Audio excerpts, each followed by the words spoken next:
Let's face it, we are basically lazy when it comes to entering long and strong passwords. And pretty much every device, every app, every login we use in our digitally obsessed world requires a password to let us in and keep the bad guys out. Which is why so many in the technology industry see biometrics as the holy grail of convenient password management. I don't doubt for a minute that the technology industry will win this battle. Apple started to boil the biometric privacy frog years ago with fingerprint recognition. More to the point, there are billions of business dollars betting that we consumers will love the instant convenience of scanning our bodies instead of typing 25 hard to remember, totally unique, alphanumeric, uppercase, lowercase symbols that have absolutely nothing in common with our pets, our kids, or the word password. But let me go back a step in case you're new to biometrics. A biometric is basically a password that is based on a physical or behavioral trait of yours and is used to authenticate or prove your identity. The most common biometrics in use today are fingerprints, facial recognition, retinal scans, and voice recognition, but can also include gait analysis, which is the way that you walk, and even the rhythm of your heart, which feels kind of Edgar Allan Poe-ish. Here's the important thing to know about biometrics. Even if it starts out as a physical trait, your facial scan or fingerprint is ultimately converted into a series of ones and zeros that a computer can utilize, or that a hacker can exploit. Biometrics are attractive because they are fairly accurate. We keep them with us all the time. They're simple to use, unique as a snowflake, and somewhat hard to replicate and abuse. So the rewards of a good biometric password are high, but the risks, for now, are a bit troubling. I look at it kind of like cigarettes in the 1950s. Tobacco companies told us that they were good for your health, but when you took a microsecond to think about it logically, inhaling smoke laced with addictive chemicals didn't actually seem that smart.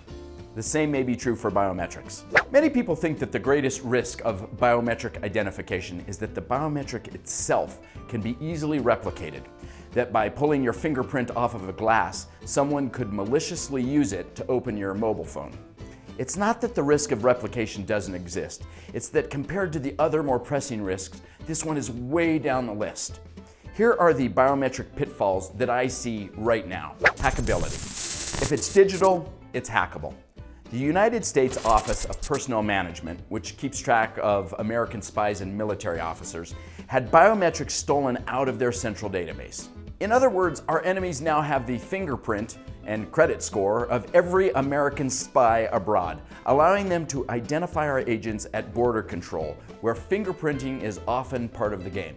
Whether the hacker is an outside actor like Russia or North Korea, organized crime, or a disgruntled insider at your favorite theme park who abuses access to your biometrics, hackability poses a serious threat to your privacy. Next is your privacy. There's very little that is more intimate than the physical and behavioral characteristics that make up who you are. Think about it in terms of your kids. How comfortable are you having their photo used to identify and track them from afar at a concert, as they're shopping in a mall, or on a social media app that uses facial recognition? What would normally be fleeting, private, and untracked could be logged, analyzed, and sold. Right now, the average retailer is taking photos of shoppers and logging their pathway through the store, but they can't yet connect it to your specific identity. Or can they? The next problem is ubiquity. You leave your biometrics everywhere. Just think of facial recognition alone. Your picture is taken on average more than 400 times per day by traffic cams, commercial video feeds, and clueless tourists.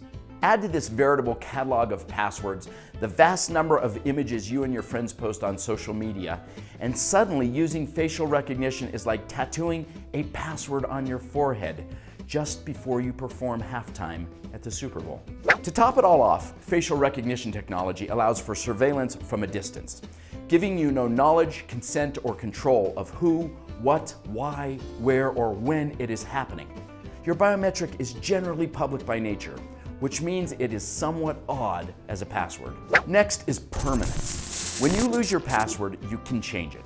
That is definitely more difficult with your face. One of the greatest disadvantages of biometrics is that the underlying physical or behavioral trait is almost nearly impossible to change once it has been lost or stolen. And it will most likely be lost or stolen at some point, just like every other piece of data in the history of ones and zeros. And then there's scope creep. It's not just that allowing organizations, governments, and even cyber criminals to catalog and use our intimate physical traits is a bit creepy, though it is. It's the threat of scope creep that weirds me out, that a biometric like your photograph can be captured for one purpose, to identify you on a driver's license, and then creep into other uses or abuses, to identify you at an airport as you walk through a store or at an anti-government protest. Can you tell I'm a little hesitant about biometrics at this early stage of the game? So how do we protect ourselves?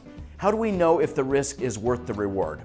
I'll answer those questions in another episode of Sileo on Security.